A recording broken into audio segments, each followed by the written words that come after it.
Really fired about the guys that played on the back end of our roster today, getting a chance to see them guys go play. They play physical, they play tough. They'll make those later decisions for Terry and myself and our organization very tough on us, and getting people who you decide to keep on the rosters. Obviously, we got another week next week and looking forward to it. Looking forward to a great week of practice. With that, I open up for Led. Coach, the decision to go for 2 there at the end, I guess. Yeah, go for the win. And it was, I don't think it was even thought about, at that point, I know there's no such, ties. You don't go in overtime anymore and anything like that in the preseason. But, you might as well give them a chance to go for the win, let those guys go for it. Got a good look at it. Maybe could have pulled it.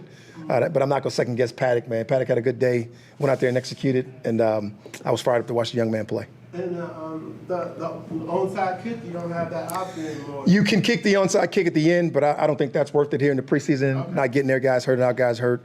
But that would definitely be the situation where you would do the onside kick, and it's a show look. It would get up there, look like the old thing that you always know, what you've always seen, and you get a chance to tell the official that right there at that point. Okay. I told those guys no way. I told Harbaugh's no way either. Okay. And then just the decision to sit almost 40 guys here today. We got that tough week of practice that we talked about, those high energy ramped up deals, and that's kind of how we go about our business, where we can mitigate the injuries and do the things that we want to do with the guys that we got going. And it was a great decision by us, as we always make those decisions as an organization.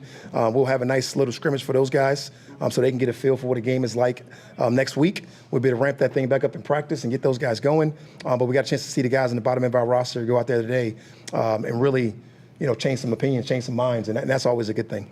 You mentioned the kickoff with the onside, but you've had two games now to sort of learnings and then impressions of the new kickoff rule. What are your thoughts on it so far? It's just exciting. To get the play back in the game was the #1 goal. We did that.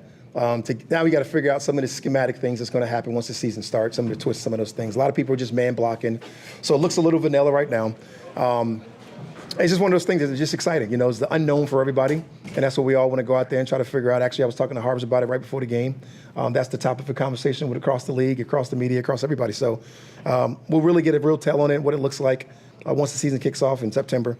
But right now, everybody's getting a feel for it, getting a chance to go out there and play, and I think we got what we got to want to get accomplished in the league. I'm curious, going back to what Delay was asking about, when it came to Michael Penix specifically and not getting him out there to have any live reps today, I'm curious what else went into that thought process with him specifically, and what you saw from him throughout maybe the first preseason game and into this week. Tori, it was all about that, right? Last week we wanted to get him out there and get a feel for what he was in live game, which we kind of already knew. Wanted to see him be able to answer questions, talk about it on the sideline, go out there and execute, make mistakes and know what to do. Like when he looked the wrong way, getting right to the check down. He did a lot of those things a lot, but it took a hit last week, should have changed the protection. He's able to clearly communicate those things. I mean, we've seen enough last week of Michael Penix and the live stuff, and now we had the chance to mitigate him in practice.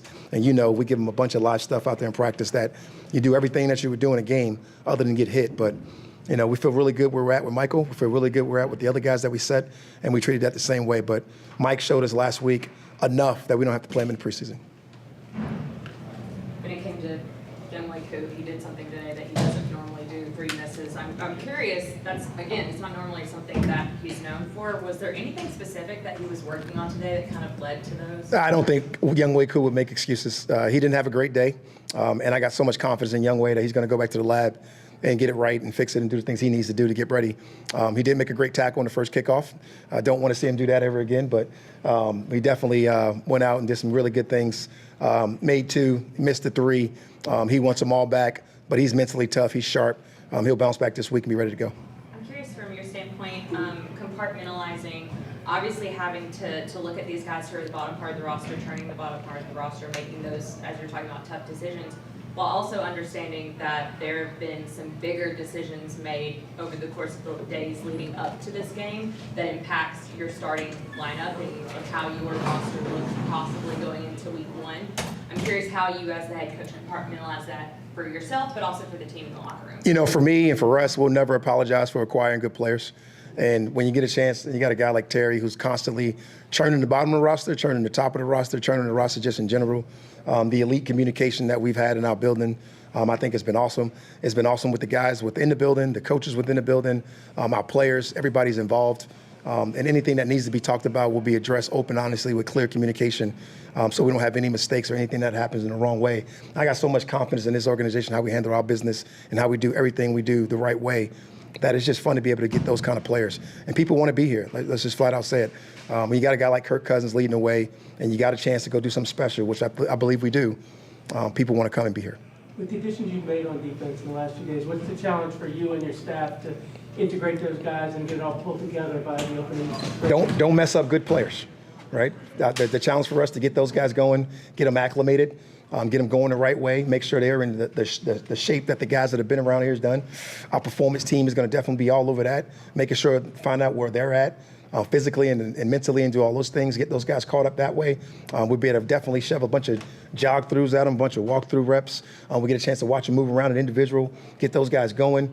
They're at two different levels. One guy was in camp, one guy was not. So we'll figure those guys out individually and we'll do it the right way. Anything else? Coach, what was your overall assessment of Heineke and as well? What would you say your strong points, takeaways offensively, as well as some things you guys want to continue to work on and improve on based off of what you saw today? That looked like Taylor Heineke today. You know, that's the guy that we know, the baller, the instinctual football player, can go out there and lead the offense, get down the field. Obviously didn't punch it in the end zone a couple times. We'd like to see him do that, but that was Heineke. Tough player, good throws, you know, smart, knows what to do, know how to do it, can execute. That looked like Taylor Heineke today. Looked very comfortable.